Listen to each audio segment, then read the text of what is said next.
So that's us at the conclusion of turn 2. With a not so great hand, an experienced Japanese player has managed to deal a lot of problems to us by sinking our navy and by occupying Alaska and Hawaii. So, attrition time first of all, at the end of turn 2. The eastern district at Midway suffers one step, but as we said, that's enough for him. Now the Australians will also suffer some steps, and also our units at Shilashap, the Malayans, and also these ones that were trapped in the out of supply area of Rangoon. So no surrenders yet. He has yet to occupy Manila, and also this one will have to be attrited, will be fixed later, I guess. So onwards with turn 3, which means it's time for allied replacements or reinforcements to start things off.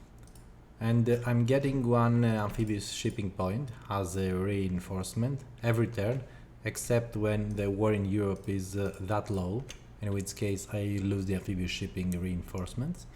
And other than that, let's go check what our reinforcements are. These ones are the delayed ones, which will enter the map now, and these ones will be delayed because war in Europe is not yet positive. So we are in for deploying these reinforcements. 2 headquarters plus the one that is Southwest Pacific. We had redeployed this one to the turn track on turn 2, and all those air units and naval units and ground units. So Siaquare to Mandalay. Yeah, I'm placing Anzac to Darwin here so that it can command all these beautiful Commonwealth units and mount some kind of counterattack later on.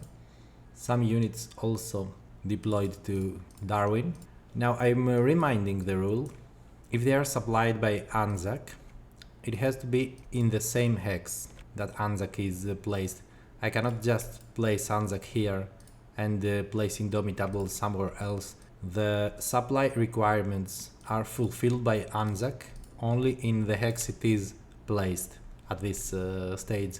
Later on I can place units elsewhere as replacements or as subsequent reinforcements. So Gormley is placed at Buin.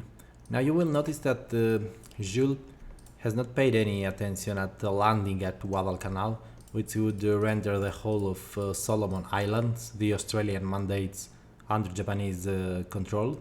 This is a double-edged sword. In one hand, it allows my landings at all these spaces and possibly hitting even further, using these islands as bases. In the other hand, this all would be political will that I could possibly grab later on. So he's playing it safe, not overextended, which is a good strategy if you are not going for, New Guinea and Australia. Why not? So I will also place this one here, which means it places its zone of influence here, and it will prevent the placement of reinforcements onto Rabaul because of this unneutralized zone of influence. Now I'm also placing some units here at Dutch Harbor, and you will see why. Windham is where I am placing MacArthur with this ground unit.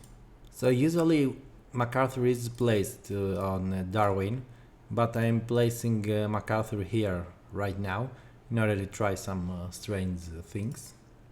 So some more air units here to cover our future expansion plans, and the last one at Espiritu Santo.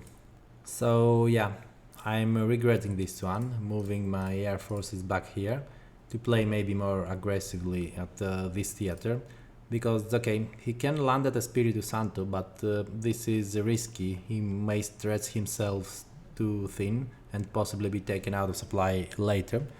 Now, as an advice or note, this is as far as the supply of the Japanese can reach.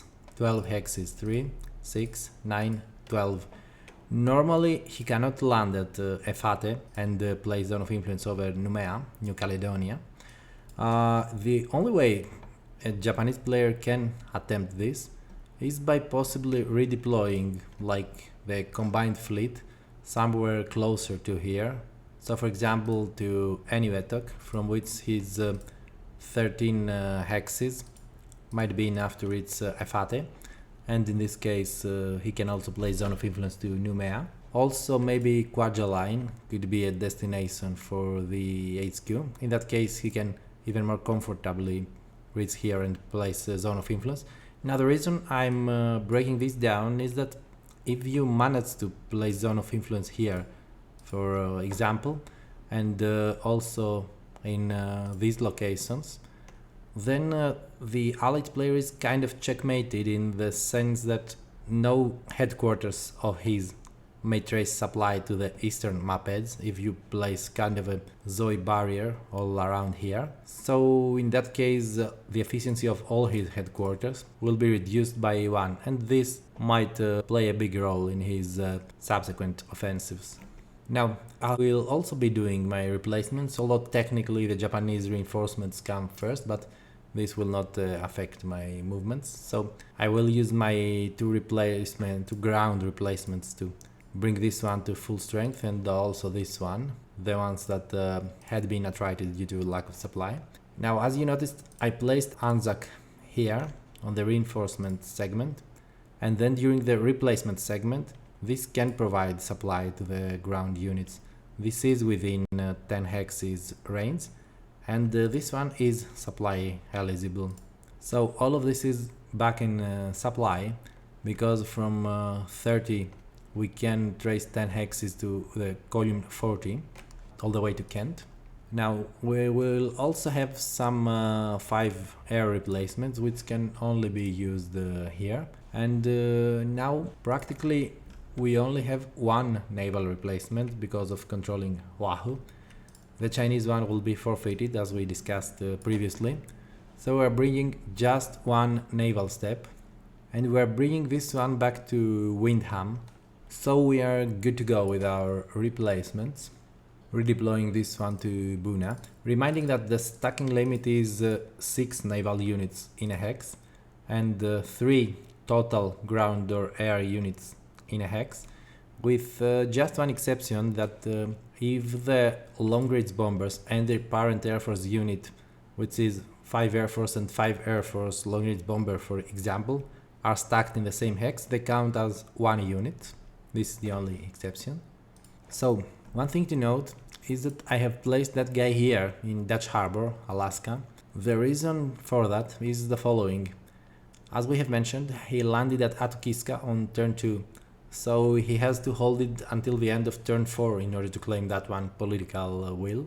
So if I manage to land more reinforcements here, I can possibly use turn 4 to amphibious assault Atukiska and dislodge that guy before he makes that achievement. So no Chinese replacements, and let's see what the Japanese player does. Yeah, of course we have to reduce political will by 1 for the US carriers, so we were starting at 8 and we're down to 7 right now. Now Aoba and this guy are out of supply. These ones are in supply, okay. Now his reinforcements are this naval unit, Junio, which he is placing on Davao, and also these 2 air units and this one ground unit. So the ground unit is placed at Truk so that he does not suffer a sudden surprise amphibious assault that dislodges South Seas and renders all of his Pacific force out of supply. So this one is a decent protection. And then we've got the Air Force here and the other Air Force here to provide some more zone of influence coverage. Now he will also be using his replacement, which will be 1 naval replacement for the Japanese, to flip his Yamato battleship to full strength. You will notice that most of the Japanese starting units are pre-war ones with the yellow dot, so there's very few units that can receive replacements. Yamato is one exception. It starts reduced, but it can be flipped to full strength. So he does not have any other replacements per se, but he can use up to 2 Japanese divisions from China in order to flip or reinforce his ground units. And he's doing just that. He's flipping that one guy in Surabaya in order to complete his conquest of the Dutch East Indies. And also the one at Bangkok, so that he starts expanding onto Rangoon and Burma or India. So the threats are starting to mount here. So now we are going for the submarine warfare, in which case I have to roll a 0 to 2, because if I roll a 3, I have a +1 die roll modifier because of defective torpedoes of 1942. So I have to roll equal to his turn number or less, so a 0 to 2 will do. And in that case I'm rolling a 4, so we're dealing no damage, not reducing his amphibious shipping points, nor the cards he is going to draw. So he will be drawing 7 cards as normal, and we will be drawing 6 cards plus 1 pass for turn 3, that's the default settings. Now Jules is reminding me of the opportunity to preempt my opponent, which means the following: because he has drawn 7 cards and I have 6 cards, I can then use my future offensive card before my opponent. Normally he plays first, but I can preempt him with my future offensive card, played as military event only. I chose not to do that, and we're back to the Japanese turn. So Japanese player is playing the US Joint Staff Debate as an event, which means he's causing an inter-service rivalry to me, and he's drawing 1 strategy card for that, reminding he can only draw up to 3 cards per turn. And we are on to that nightmare that is rivalry. Hope we can get out of it soon. So in that case, and after checking our hand, we decide how to deal with that situation. This is our first card play, and once more we are seeing not a great hand for early. I mean, all these operations like Forager and Stalemate and Olympic and Coronet will be beautiful in later stages of the game, but right now we are down to next to 0 military power, so we would like some more sneaky operations or political events. War in Europe is good if we can, raise the war in Europe level. And also new submarine Doctrine is good, because he will be forced to lose all submarine warfare modifiers, which is the Escort events that prevent him from the submarine warfare by providing a +2 modifier. So first of all, we decided to start with new submarine Doctrine as an event, mostly to, buy some time, draw a strategy card, see what he's doing, and see what the rest of our hand looks like.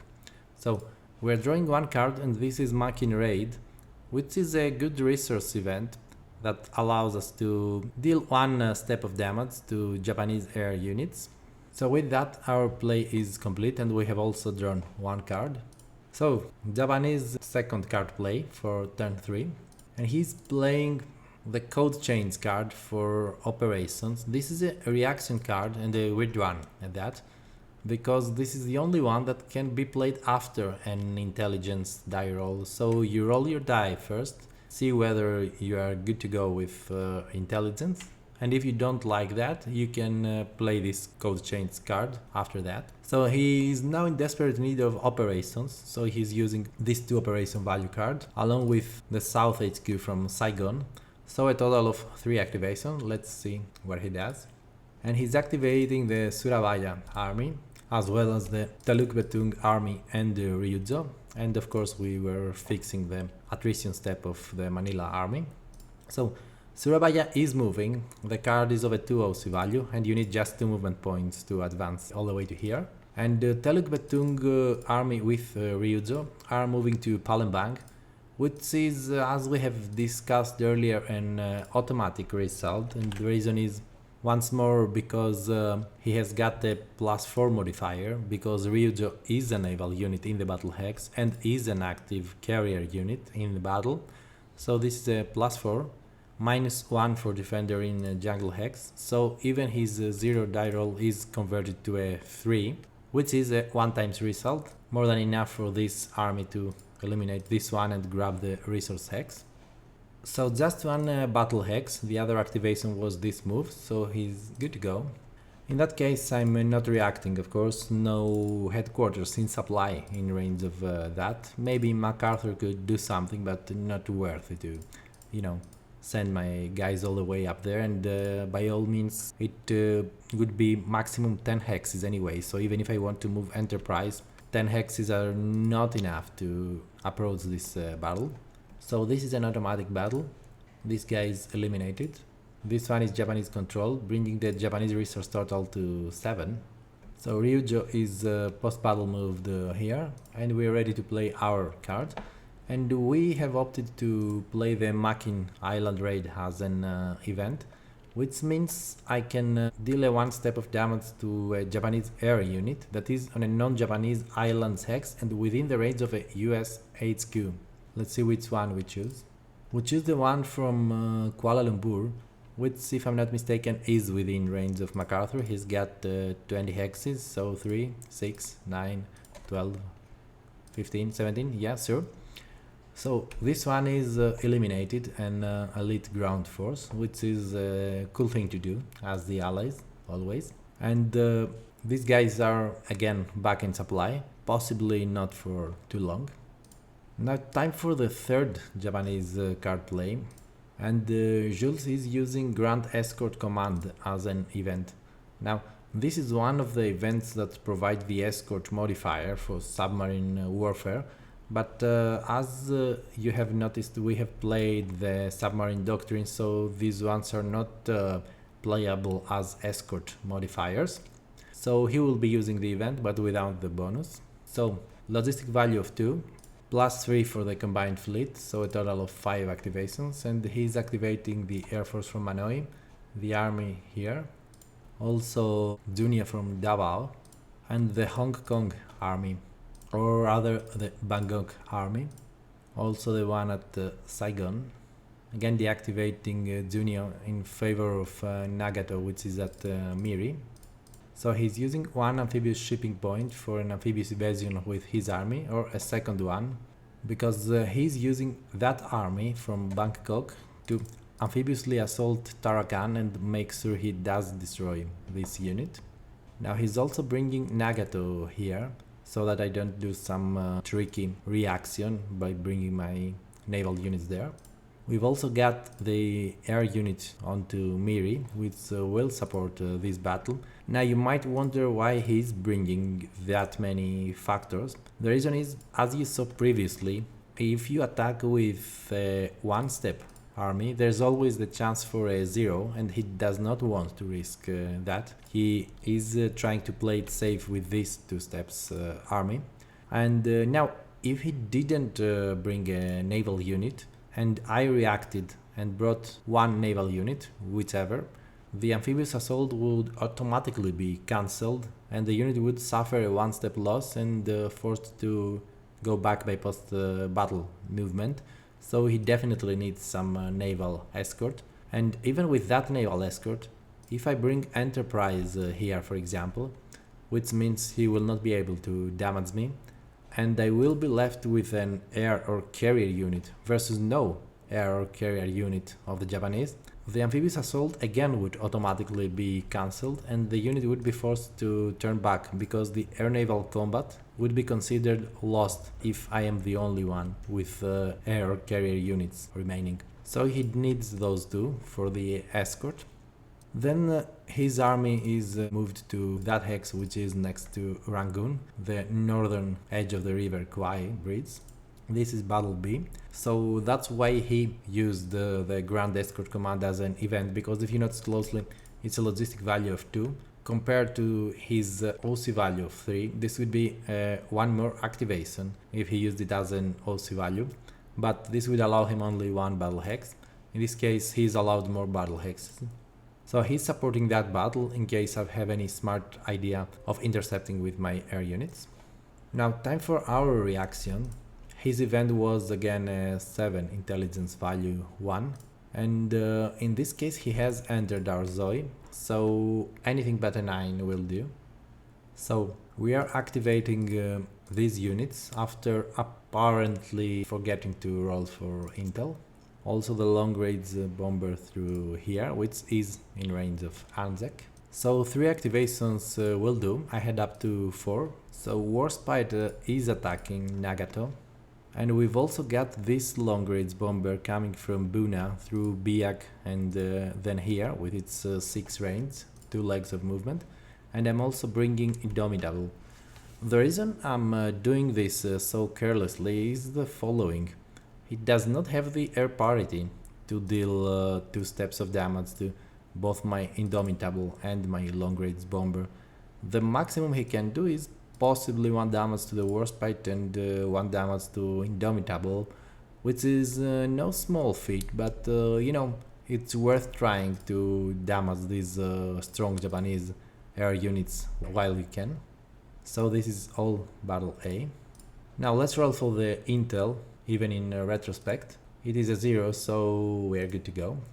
So combat. The Japanese player rolls a 5 and I'm rolling a 6, which means a half times result on his part for a total of 20, and I'm rolling a full one, which means 24 plus 4 means 28, which is enough to damage both Nagato and the elite air forces, and that's why I brought this many guys. So I'm leaving him the choice as to which step he will opt for, Warspite or Indomitable.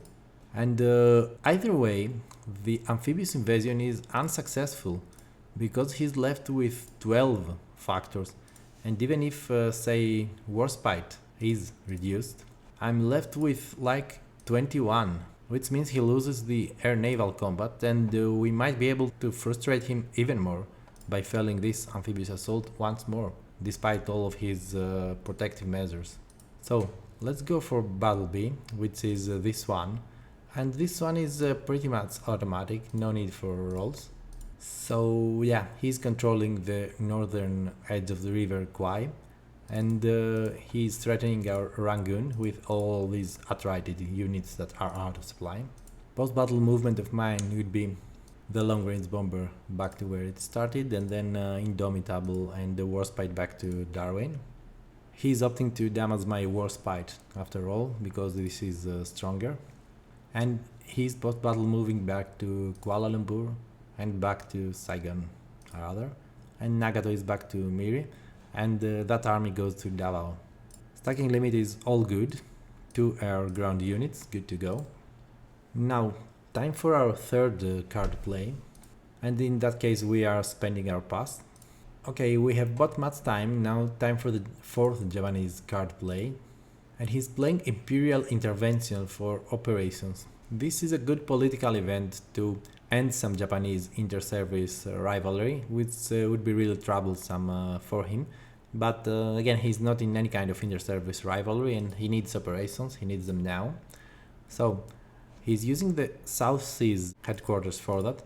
So as you may notice, there is Yamamoto with his 3 efficiency rating, the South HQ, which has only 1 efficiency rating, but it is good because it is positioned in such a position as to conquer Dutch East Indies and Malaya and also the CBI theater. And then the South Seas HQ has got an efficiency rating of 2, so add that to the 2 OC value of Imperial Intervention and you get 4 activations. This is its area of command, so it is very well positioned to conduct some operations in Central and South Pacific. So he's activating this one air unit at Clark Field and this one guy at Apari, this one Akagi from Kwajalein, plus Soryu. Let's see what he does with that. The 4th Army is completing the conquest of Philippines by advancing to Manila, and also this unit provides his +2 modifier there. No air units to destroy, as you may recall. This one, last ground step, is never destroyable by air naval combat, so this is just a +2 modifier. Then we've got like these one units doing some juggling here. Now I don't think we can react to Manila with anything we get, but let's roll for intel anyways. This is a 6, so in that case, because he did not enter our zone of influence anywhere, this would require a 4 or less, so he's good to go. So let's go for ground combat. He's got a +2 for this one and a -2 for attacking a mixed hex. He's rolling a 4, which is a 1 times result in ground combat, as you can see. So with his 18 factors he can destroy my 10 defense army, and he is getting this 8th resource. Now he is able for post-battle movement, and after that we are in for our 4th card play, no more passes to spend. And in that case I have decided to discard Olympic and Coronet. This is a very unsuitable card for this stage of the game. This is for the mid to late or super late game when I'm attempting the invasion of Japan as the allies. This will be good because it offers an immense logistic value as well as 4 temporary amphibious shipping points, and I'll tell you what, amphibious shipping points are never enough if you want to invade Japan, but this is far too early to use that, and we have to possibly keep Operation Brewer at the future offensive queue for later on. Nothing else more impressive that I can think of. So I'm discarding Olympic and Coronet as a 3 OC value card, and I'm doing this to construct the road at Jarhat. I remind you the rules. You first have to construct Jarhat as the allies, and the requirement is that you control all these 5 hexes of northern India plus Akyab, and you have to discard the 3 OC value cards. So since these high value cards are so useless early, at least we can make some public works with those. Now Japanese card play number 5, and the Japanese player has got a very good card for that situation, which is Admiral Matami Hugaki. So there is a maximum of 1 ground unit to be activated and a logistic value of 6, and naval units for both sides, which means both by him and by me as a reaction, may move up to 21 hexes instead of the normal 15 that would be the case otherwise. So now it all makes sense why he has brought Akagi here and Soryu here. All this juggling now makes a lot of sense, because he's using Yamamoto with his 3 efficiency rating along with the logistic value of 6 for a total of 9 activations total. And he wants to hunt down my Enterprise, which is the only carrier again that I am left with, and if he sinks it again, then I'm losing 1 more political will. So even Yamato from here can reach all the way down here, and that's all because of this card, Matami Ungaki. So there's also Soryu from Eniwetok and Hiei, also Shokaku from Truk, Akagi from Manila, Junior from Davao, the list goes on, and he shall be using Yamato and Akagi and Junior and Shokaku and Soryu and even Hiei, and all these guys are hitting my Enterprise. This might feel a bit risky early on because, you know, there are some ambush cards for the allies, which would mean I'm dealing my hits first. But since we are so much weakened, there's very little we can do. Like, even if I ambush him and bring like, I don't know what, maybe this long range bomber, I think this one cannot reach even in extended range. Or maybe it can, you know, 1 leg here, 1 leg here, and 1 leg here, so maybe from extended range for another 5, but that's some meager damage we could deal to him, maybe 1 steps or 2, and then we are all vulnerable to his strong attack potential. And to that he will also add Kongo and Mogami, and even Takao, it seems. So Kongo, Mogami and Takao will also be added to the mix. This is a total of 9 units, like the maximum he can bring, and this is a terrifying strength now. I mean, the allied player in this case would not even think of ambushing, even if I had drawn that card. So let's count his strength just for fun. It is 24, then 32, 44, 56, 68, 81, 99, 117, ladies and gentlemen. Now let's see if and how we can react to that and how this will all eventuate. So it might be 116, I might have been mistaken, might be 117, no big deal. So he's got 4 ranged units, which mean even if I bring like 1 or 2 units there, or even 3, he has got enough ranged units to hurt all of those and then bypass them and sink my Enterprise and the rest of my naval units. So let's first roll for intel. A 3 is more than enough, or less than enough in this case. So we are doing just this move of bringing Kent into the mix, just to add, some more damage, and possibly I have calculated that if he rolls a quarter result, this would result in like 29 factors of damage or so. So Kent in that case might be able to protect Enterprise, which would otherwise be sunk. So let's see what we do with that. So he's rolling a half times result, and me as well. So our total was like 17 plus 3 makes 20, 35. So 18 is our total strength. Now there's certainly some miscalculation going on, since I decided to damage his Mogami. I think I could have dealt some step to possibly Yamato. And now with his half strength, which is like in the realms of 58 or 59, he can of course deal 8 points of damage here and another 8 here for a total of 16. Then 12 more for this one, total of 28. And then of course he can sink Enterprise for 40. And he can also eliminate Mississippi. And that's about it. Okay, Kent as well.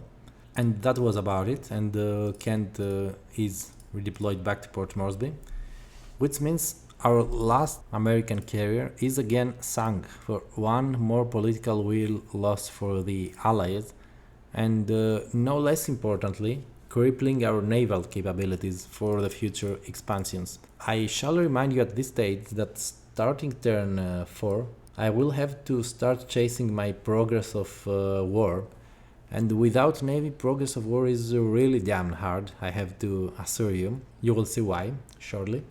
So he's again relieved because we got ambush. So he's referring to my card, the Heroic Repairs now, which would be a good card to have, but as you may see, we don't. And this would allow for some emergency replacements for the Americans. This would bring back our carriers and save our one political will. So this is his post-battle movement back to Miri and Truk mainly, and Enivitok. So after that, we're going ahead with our 5th card play. And yeah, my fun comment is that I had flipped Nagato earlier on, so this would be even more damage if I hadn't done so. So yeah, there was a discussion on whether I should have brought all the air forces, but you know what, they would not offer a whole lot of factors, and there's a chance I would have lost all my zone of influence, which is no big deal because I would have those repaired in the next turn, but he would then be able to land, in these air forces and render these headquarters out of supply or do another lot of annoying stuff.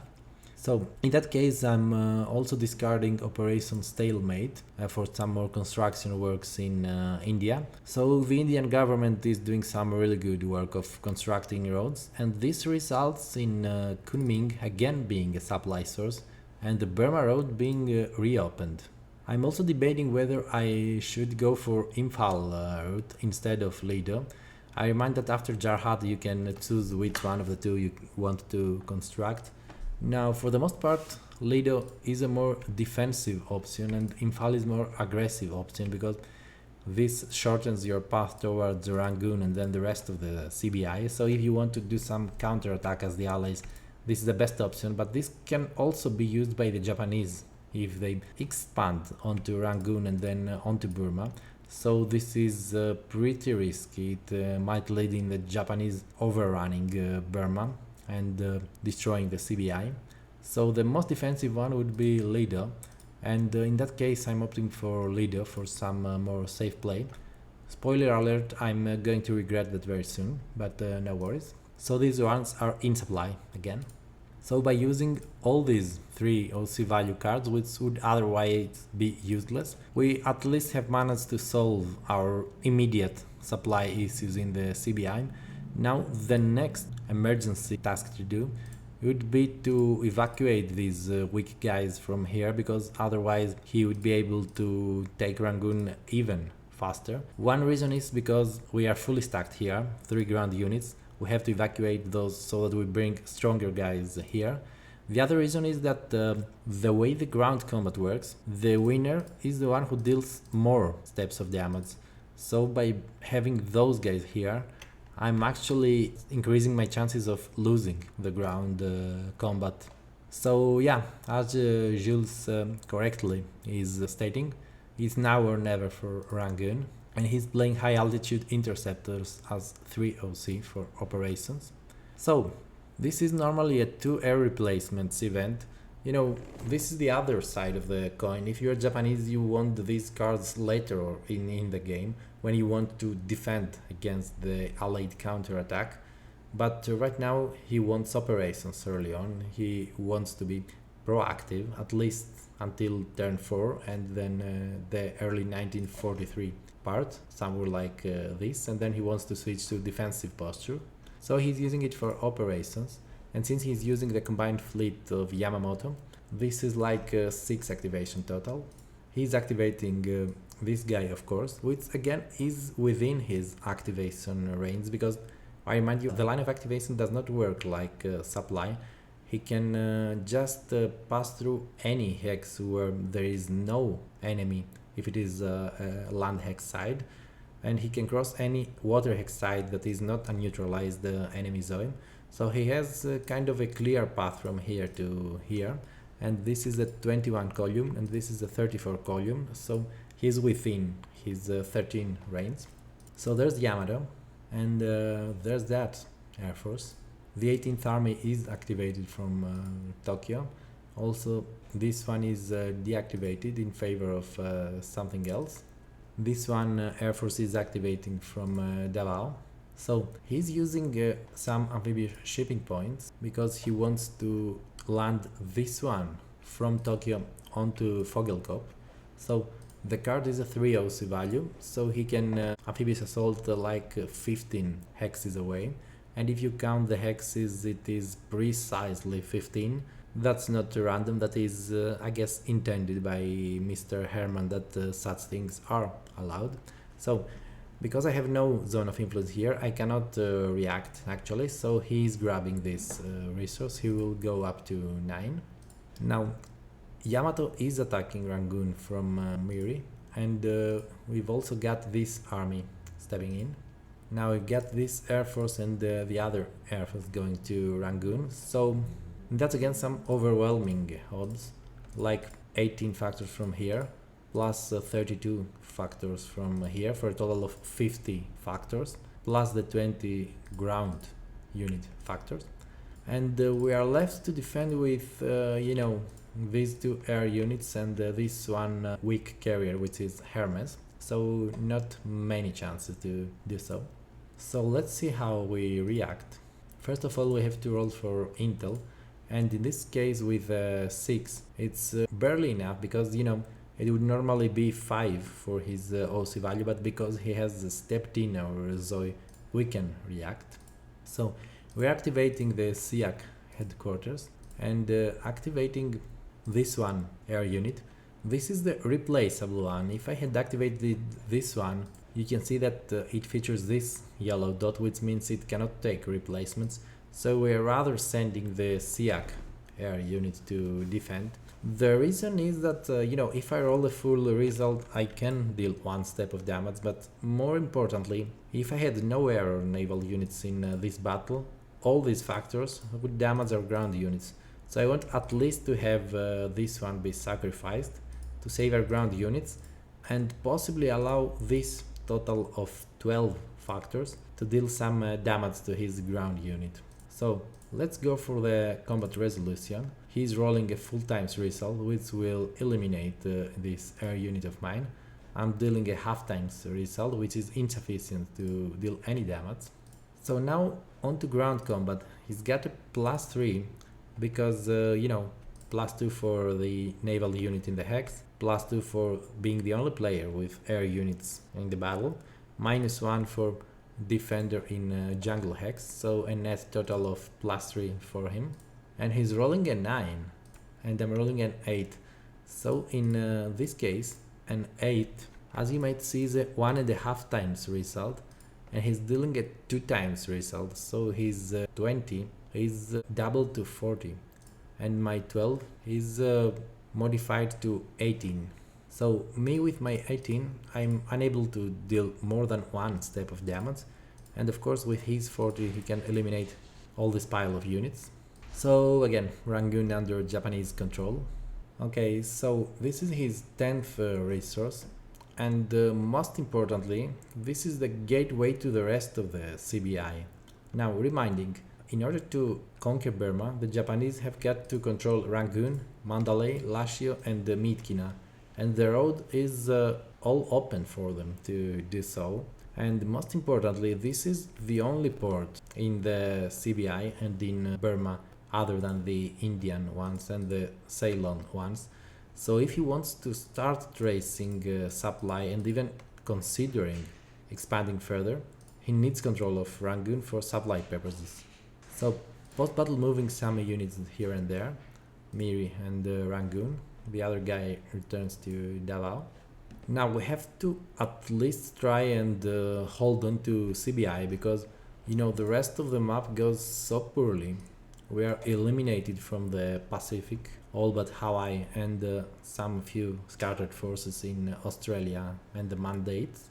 We are losing Dutch East Indies, Philippines and Malaya, and practically the only theater we might be trying to hold on would be the CBI, and with Rangoon falling, he might even be expanding it to Burma and pretty much seal the game that early on.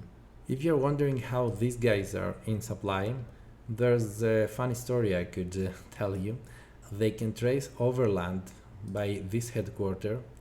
This headquarter can trace overland through here, because this is unoccupied by Japanese units, and go all the way to here and then reach the map edges. And this guy is in supply overland from Singapore, and because he's like 4 movement points away from headquarters, this beats the need for, you know, the supply eligible port or HQ being close enough, because the last Hexite crossed is a land one. So Operation Toenails as an event for us. Now, usually you don't want to play military events as the US early on. If you want to play aggressively, what you want to do is use small OC value cards as precisely that, OC, in order to have as low intelligence value as possible, so that you increase the chances of a surprise and make it harder for the Japanese to intercept you. But in this case, because I'm not planning to conduct any battles, I'm using the event, you know, for the higher logistic value, which is 4 plus whatever headquarters we are activating, and this will be the SIAC headquarters. So 4 plus 1 makes 5, and we're using the Chinese. They can move up to 2 movement points, and each one of these roads crossed is a half movement point, again thanks to the Burma road being open. So as you see, logistics is really important for this theater, which is the logistical nightmare we had described during the tutorial. So by placing all these Chinese here, we are hoping that he will need a lot of battle hexes until reaching Lashio and Myitkyina, so they can delay the fall of Burma, and he will have to expend a hell lot of cards, which he will not necessarily have the luxury to, and coupled with some poor dice rolls of his, this might do the trick. Now we are on to Japanese card play number 7. You would wonder why he's playing this many cards. He's got a future offensive plus 2 more, but don't forget he had played the rivalry card, which is kind of a pass, because he's drawing 1 more card, so he's buying time. So he's stating he can forget Burma. Let's see how he moves next. And he's using Submarine attack as a 1OC for operation. Thankfully we did not move our naval units, and this was partially on purpose, because I know there are submarine cards, and if you move your naval units, you can trigger these reaction cards, which would allow him more draws plus the chance to damage our navy even further. So a smart thing on our part was that we did not at least move our naval units. So one OC value card for ops. So he's using Yamamoto for a total of 4 activations. And he's activating this one, the 14th Army, plus Akagi, the Korean Army, and the 35th Army from Shanghai. So 2 more amphibious shipping points, because he wants to again attempt this naval landing at Tarakan, which we have denied him like twice already. He's also bringing Akagi.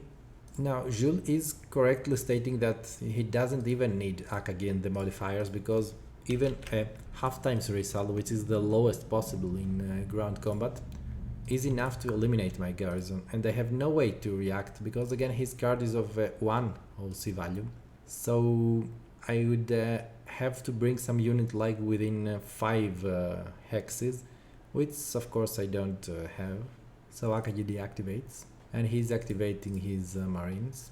He's using 1 more amphibious shipping point to actually use this 5 hexes movement allowance of his and grab this one resource, Bank K, which is uncovered by Zone of Influence. So this brings him up to like 11 resources or so. Now the Korean army uses his 10 hexes movement allowance to reach Manila, and this one from Shanghai uses 10 hexes to reach Saipan. Now these moves might not make a whole lot of sense to you necessarily, but let's not forget that Saipan is a port. So he wants to have as many ports garrisoned in the Pacific as possible, and ideally he wants these stacked with naval units. The reason is the following. Starting Tier 4, I will start to at least try and take control of airfields and ports in the Pacific for progress of war purposes. And one of my biggest obstacles to that is the ground garrison, which is very tough to crack in this case. And ideally, if he has these ground units stacked with naval units, he can even react, by 1 amphibious shipping point and bring naval units and ground units together to fight my naval landings. But the prerequisite is that they are stacked with naval units. Otherwise, if I use my naval units there, they cannot react without naval escort. So, long story short, the best strategy for defense as the Japanese in the Pacific is first of all to garrison your important hexes with ground units, and ideally to have naval units stacked with those, and even more ideally have some CL or CA or APD units stacked with these guys, the Marines, for some even cheaper reactions. So this one will be of course eliminated, and this will be Japanese control, which takes him up to 12. Reminding there are 14 resources in the game, and he has already grabbed 12. The only remaining ones would be that one, Kuantan, in Malaya, and that one, Medan, far west in the Dutch East Indies. Now we are up for Allied play number 7. We are left with like 2 cards plus our future offensive, which we will possibly keep for a future turn, since our navy was so badly mauled this turn. I don't think I can make any value out of Operation Brewer because of his terrific operation with Matami Ungaki. So yeah, my comment here is that it was him who made sure that there is no use for his submarines, because I have no naval units to move right now. So I played War in Europe, which raises the War in Europe level up to +1, which means if nothing changes anytime soon, I will be receiving not only my delayed reinforcements from turn 3, which right now are sitting in the delayed reinforcements box, but also the turn 4 reinforcements, which will be arriving normally. Now Japanese plane number 8 will be the US Army Navy dispute as 2OC for operations, and we see that this was his future offensive card, so he's making room for another card to be saved as the future offensive, reminding this one cannot be the last one to be played. So no actual point in trying to draw one strategy card and buy time or playing it as an event, since I am already in inter-service rivalry, and it's a very good thing that he drew and played both these cards, so that if I ever escape inter-service rivalry, the chances that I am brought back into rivalry are low. So he wants to make sure he finishes off Felisaz, because reminding, in order for the Dutch East Indies to fall, this one has to fall along with the rest of the resource hexes. So he's using the South HQ, which means 3 activations total, and he's activating this army, of course, as well as Yamato and the 1st Air Division. This is a 2OC value, so this naval unit has a movement allowance of 10, which is enough to make the round trip and reach Felisaz.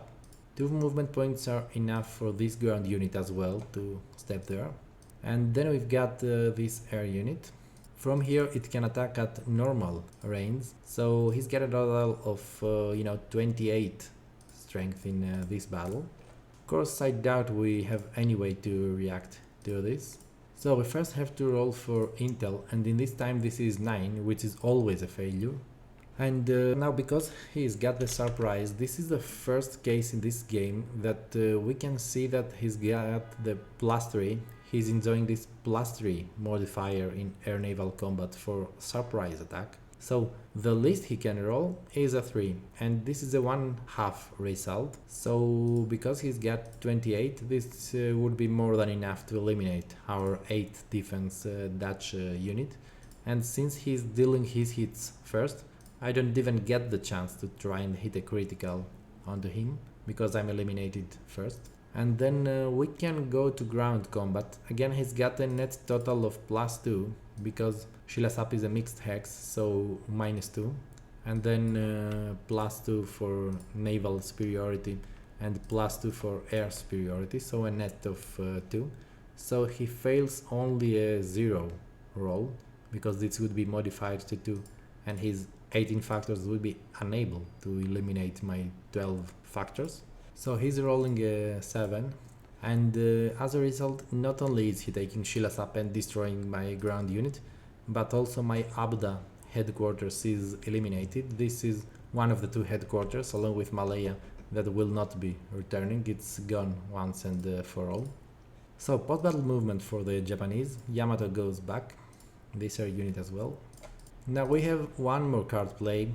I admit this was a lengthy turn on both sides, because we both bought time with 1 card. We had the 7 cards or 6 cards and 1 pass for me. So 8 card plays, not counting the future offensive. The Japanese may even make a 9th card play. So I'm playing Operation Forager as operations with 3 OC value. And I'm using the Anzac in this case with the 2nd Australian Corps, which is right down here at Townsville. We're also activating this corps, and we are using 2 amphibious shipping points to have this one amphibiously assault this island of New Britain. Now the reason I do is the following. Again, starting turn 4, we shall be facing the hard task of making progress of war. And there's very little we can safely take in this game because of our naval inferiority in this case. This one might work, but possibly the Japanese will place some reinforcement here at Ponape, which will place zone of influence here. So there's really nothing inside the Japanese empire that we can take for free, except for maybe Marcus, if he does not garrison it. And then we will have to search for 3 hexes of progress, because our naval, or rather amphibious shipping points will be up to 3. So where can we find these hexes with only 3 amphibious shipping points? The answer is you have to use your amphibious shipping points efficiently already since turn 3. So I'm using these 2 amphibious shipping points to land these 2 ground steps onto New Britain. And there might even be a good strategy of, remember when I used the 2 ground replacement to flip those guys back to full strength? Maybe you can spare that, because this is optional as the US. You can forfeit these replacements, and you can leave those, at reduced strength. And in that case, you can just get away with one amphibious shipping point for it and possibly amphibiously land both of those where you want, like here and here, and then use the replacements of turn 4 in order to flip those at the beginning of turn 4. In that case, you would be able to overland advance here and overland advance here, and this would help secure you the required progress of war hexes much easier. Now in that case, I'm also declaring a battle hex in order to, use a possible surprise and try to deal some damage there. And what ended up happening is that I just ended up providing some value to him because of his code chains card, which he was saving for the last play. That's why oftentimes we want to buy time at Empire of the Sun and make sure we have the last card play and do some kind of intel-less surprise, some safe surprises if you would. So this one was not safe because he was holding a card. So yeah, as you might guess, he can react. And of course he would correct my play. I need 2 ASP for each one, so only one can reach there. So he is reacting with South Seas using 2 activation plus the 3 of mine. So Sorio and Junior are activated here, and we've also got Kamikaze, Congo and Tenryu, and all of these join the battle A, in which case I'm dealing a full times result, which is 20, and he's rolling a quarter result, which in this case, let me count, is 16, 20, 28, 41, 53. And this is like rounded up to 14. So yeah, Alba will suffer 1 hit, and also this unit will suffer 1 hit. The thing is, I also have 1 step of damage to deal, possibly to Kamikaze or Tenryu. So Junior and Alba were the ones that suffered the step loss. Okay, one more tricky thing is that oftentimes you end up doing more good than harm with your moves in Empire of the Sun. So in this case, I allowed him to react, and not only did I lose some steps, but also I allowed him to bring Junior by reaction and end up in rubble with Junior, which can provide its zone of influence. And in this case, this unit, as well as Aoba, are suddenly in supply. So because I attacked, I allowed him this reaction and this post-battle movement onto this port, because rubble is a port, and I indirectly saved his own units. So one of the many things to take into account when playing Empire of the Sun is this kind of reactions. Don't allow your opponent's out of supply units to be indirectly supplied by his reaction moves that you have allowed yourself. So I am taking back this one, of course, and I'm doing some post-battle movement. Of course, this is not damage I care ultimates for, because I have 5 air replacement every turn, so that's a risk I willingly took. But yeah, saving these ones from supply was painful. Now I'm bringing this one back here, but there's a problem. As we have mentioned in the supply section, I can only use up to 1 sea segment and 1 land segment.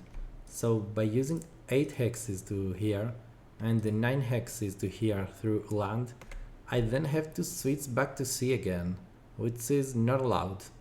And of course I cannot do the round trip and hope I can supply this one by sea in 1 trip in just 10 hexes.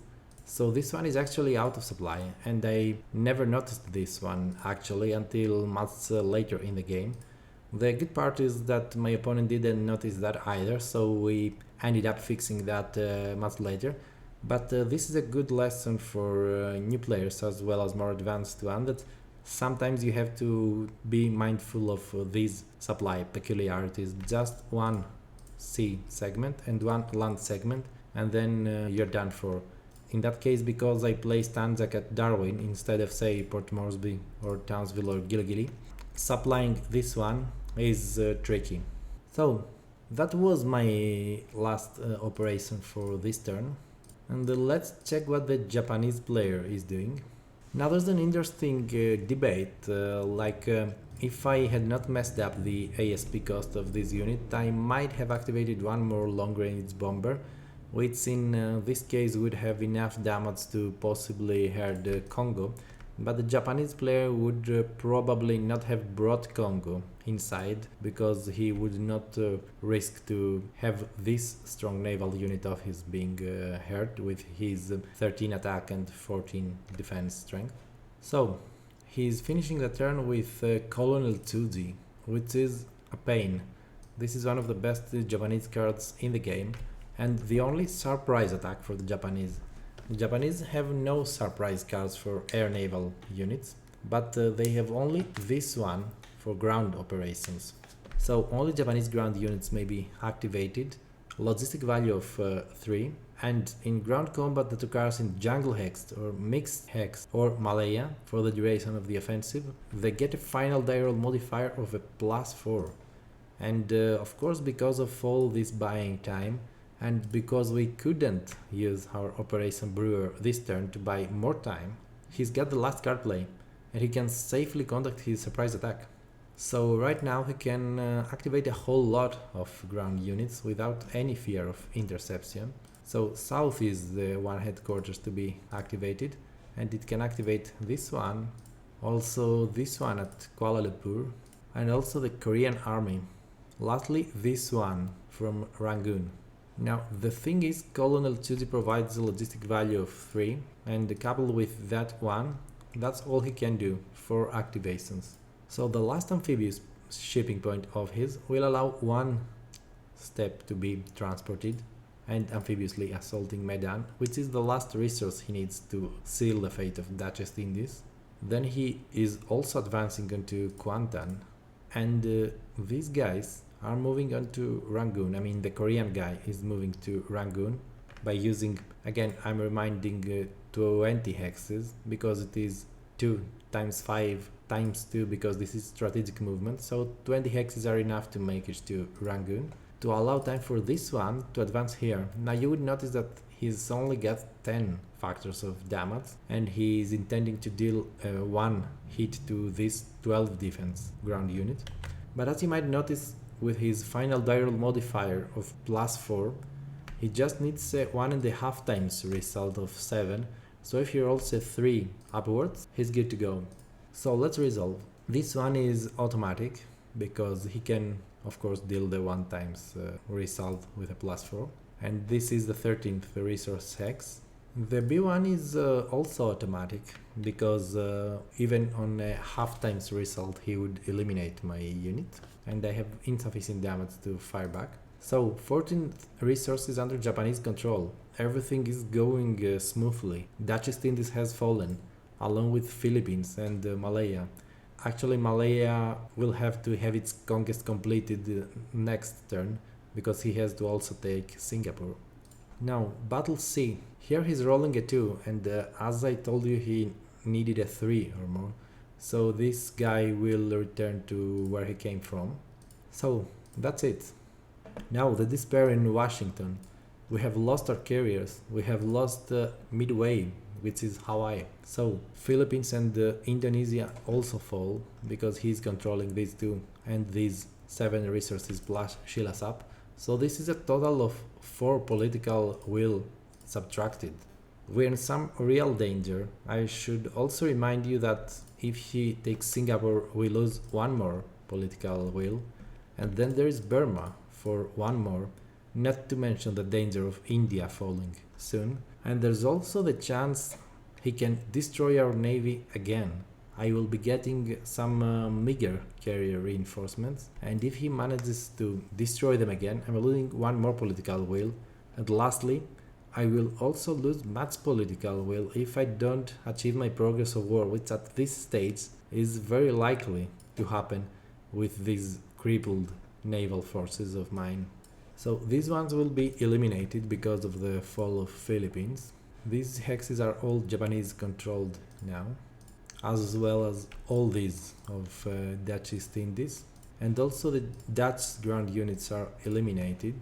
And this one has to conduct emergency air movement within its range of 6. This one will also have to conduct emergency naval movement within 10 hexes as the crow flies, regardless of Zoe's or impassable terrain, which can reach Darwin in this case. So time for Attrition. This one guy is eliminated, but he has achieved his purpose.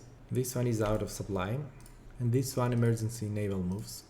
Yeah, he's clarifying that I could have sent this one to Singapore, but there's no point in doing that. Singapore will fall, we all know that. And we are moving to turn 4. So we shall pause here before we move to turn 4, and I will let you have a look at this map, which is as beautiful as you can get the Japanese at this stage. Everything has fallen, Malaya will also fall, and we are in some real danger zone, because I remind you there's the 2 cards of Tokyo Rose and Tojo Resigns, which can further harm our political will, and the 1942 year has not even finished yet. So we shall be suffering for the rest of 1942, which is turn 4, and then we shall be facing a brutal 1943, and amongst all that we shall have to do some real progress of war. I don't know where this would be. I shall let you guess for yourselves what might happen next, and as usual feel free to leave your comments and considerations below, and that's it. See you in the next one.